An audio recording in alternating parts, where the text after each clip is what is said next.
오늘 우리에게 주실 하나님의 말씀은 창세기 42장 1절로 17절에 있는 말씀입니다.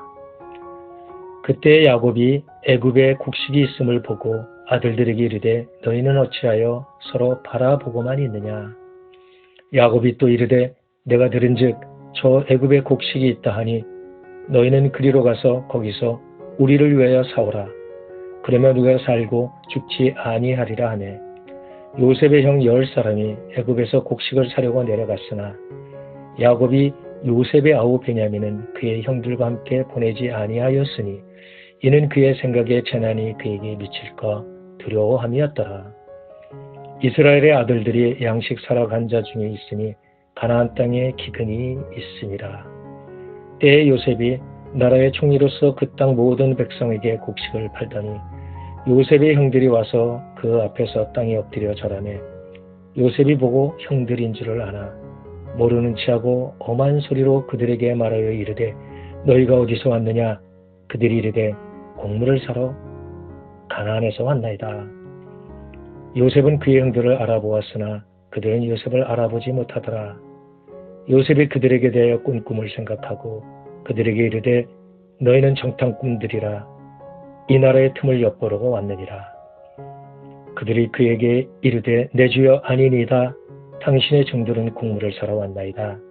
우리는 다 한 사람의 아들들로서 확실한 자들이니 당신의 종들은 정탐꾼이 아니니이다. 요셉이 그들에게 이르되 아니라 너희가 이 나라의 틈을 엿보러 왔느니라. 그들이 이르되 당신의 종 우리들은 12 형제로서 가나안 땅 한 사람의 아들들이라. 막내 아들은 오늘 아버지와 함께 있고 또 하나는 없어졌나이다. 요셉이 그들에게 이르되 내가 너희에게 이르기를 너희는 정탐꾼들이라 한 말이 이것이니라. 너희는 이같이 하여 너희 진실함을 증명할 것이라. 바로의 생명으로 맹세하노니 너희 막내 아우가 여기 오지 아니하면 너희가 여기서 나가지 못하리라. 너희 중 하나를 보내어 너희 아우를 데려오게 하고 너희는 갇혀 있으라. 내가 너희의 말을 시험하여 너희 중에 진실이 있는지 보리라. 바로의 생명으로 맹세하노니 그리하지 아니하면 너희는 과연 정탐꾼이니라 하고 그들을 다 함께 3일을 가두었더라. 아멘. 2002년 월드컵을 기억하시는 분들이라면 이 문구도 기억하실 것입니다. 꿈은 이루어진다.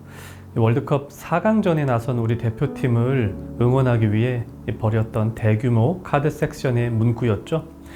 당시 국민들이 바랬던 꿈은 월드컵 결승 진출이었습니다. 어쩌면 월드컵 우승이었을 수도 있고요. 비록 그 꿈은 이루어지지 않았지만 즐거움과 감동을 주었던 스포츠 이벤트였죠. 요셉에게는 어릴 적 꾸었던 꿈이 있습니다.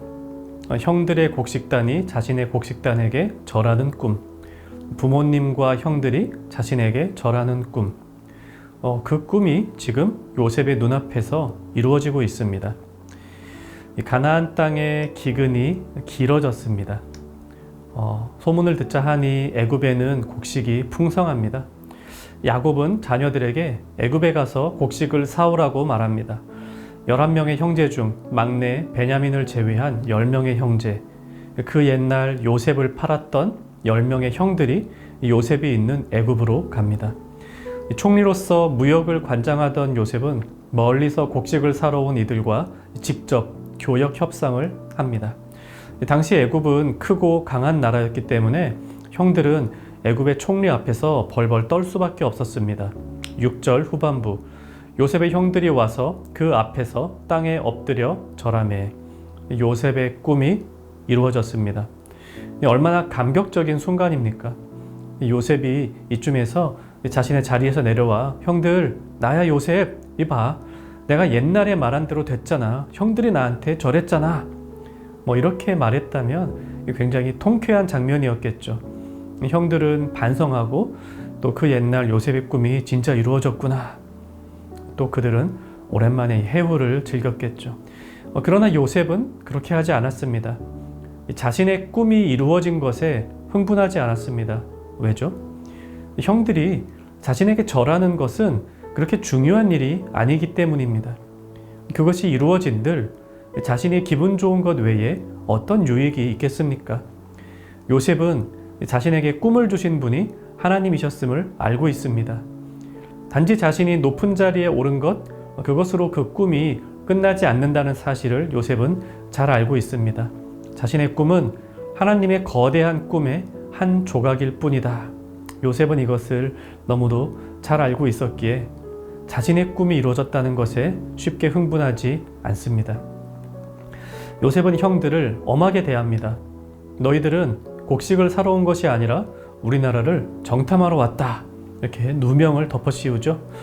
형들은 누명을 벗고자 자신들은 원래 12명의 형제였는데 하나는 사라졌고 하나는 지금 아버지와 함께 있다. 이렇게 말합니다. 요셉은 그 막내를 한번 데려와 보라. 그러면 너희가 거짓말한 것이 아니라 진짜 곡식을 사러 온 사람들인 줄 내가 믿겠다. 이렇게 이야기합니다. 요셉의 어머니 라헬이 낳은 아들은 둘이었습니다. 요셉과 베냐민. 형들이 요셉을 시기심으로 팔아버렸기 때문에 요셉으로서는 또 다른 형제인 베냐민에 대해서 형들이 어떤 마음을 가지고 있는지 알아볼 필요가 있었습니다. 그래서 이와 같은 연기를 하고 있습니다. 그는 하나님의 거대한 구원 계획을 다 알지는 못했지만 자신이 인정받고 끝나는 꿈이 아닐 것이라는 사실 분명히 알고 지금 이런 일들도 하나하나 진행하고 있는 것입니다. 하나님은 우리에게 꿈을 주십니다. 요셉처럼 이 밤에 꾸는 꿈이 아닌 우리의 믿음과 마음에 주시는 꿈입니다. 그것을 소명이라 불러도 좋고 비전이라 불러도 좋습니다. 중요한 것은 하나님께서 주시는 꿈은 단지 우리가 어떤 사람이 되는 것, 그 이상이라는 사실입니다. 내가 어떤 자리에 올랐다, 내가 어떤 직업을 가졌다, 내가 어떤 사람이 되었다, 내가 원하는 어떤 것이 이루어졌다. 그것으로 끝나지 않습니다. 이 말은 우리 인생의 목표를 그런 것에 두어서는 안 된다는 의미입니다. 우리가 가지고 있는 혹은 가지게 될 직업은 온 세상을 향한 하나님의 거대한 꿈의 일부입니다. 그것으로 끝이 아닙니다. 형들이 절하는 것으로 꿈이 끝나는 것이 아니듯 말입니다. 하나님의 꿈은 우리 생각보다 큽니다. 그분은 바로 우리를 통해 이 세상에 하나님의 사랑과 정의가 실현되고 사람들이 하나님의 복음을 듣게 되며 궁극적으로 하나님께서 창조하신 아름다운 창조 질서가 이 땅에 회복되기를 원하십니다. 그 하나님의 거대한 꿈을 이루어가는 것이 우리 인생의 목표입니다. 요셉은 그것을 잘 알고 있었기에 자신의 생애 전체를 통해 하나님의 꿈을 묵묵히 성취해 갔습니다. 모든 사람이 요셉처럼 총리가 되는 것은 아닙니다. 하지만 모든 사람이 요셉처럼 하나님의 꿈의 한 조각임은 분명합니다. 이 사실을 기억하며 하루하루 살아가는 것이 그리스도인의 마땅한 소명, 비전, 꿈입니다. 함께 우리 기도합시다. 나의 소원을 아뢰는 기도뿐 아니라 하나님의 뜻이 이루어지기를 소원하며 기도하게 하옵소서. 또 직장과 학교, 가정과 쉼터에서 하나님 나라 백성답게 하나님의 꿈을 성취하며 살게 하옵소서. 오늘 하루도 하나님의 꿈을 이루어가는 복된 날이 되기를 바랍니다.